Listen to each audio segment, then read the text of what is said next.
But wait, what about fat loss? Increases, continuum shifts. The body gradually begins to use a lower percentage of fat and a higher percentage of carbohydrate. Wow! So it stands to reason that at low intensities, when you're burning a higher percentage of fat, you burn more fat then too, right? Wrong. In actuality, burning a high percentage of fat burns very little fat. Otherwise, the least intense activities you could perform, sleeping and watching television, would be the ideal activities for fat loss. I hope we all know this is not to be true. Sure, at low intensities you burn a higher percentage of fat, but you also burn a lower volume of fat. So try to follow me. At low intensities you burn a higher percentage of fat, but you also burn a lower volume of fat. Would you rather burn 100% fat at the rate of 50 calories per hour, with 50 calories of those being from fat, or 50% fat at the rate of 500 calories per hour, where 250 calories come from fat? Again, would you rather burn 100% fat, a high percentage, at a rate of only burning 50 calories an hour from fat? Or would you rather burn a lower percentage of fat, 50% fat, at the rate of 250 calories an hour from fat?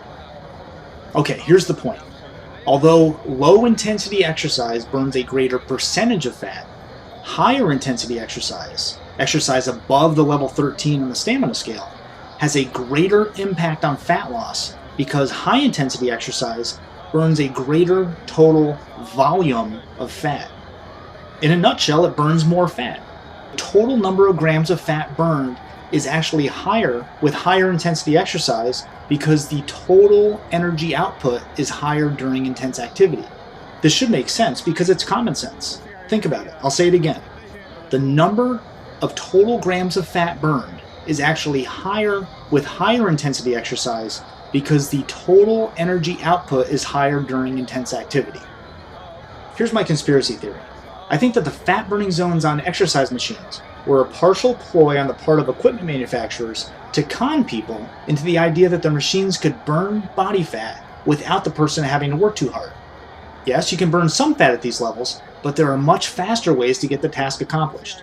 Are you still with me? It's alright if you want to start over at the beginning and go through this part again. Let's finish with a concrete example, a fat burning comparison of an hour walk versus an hour run.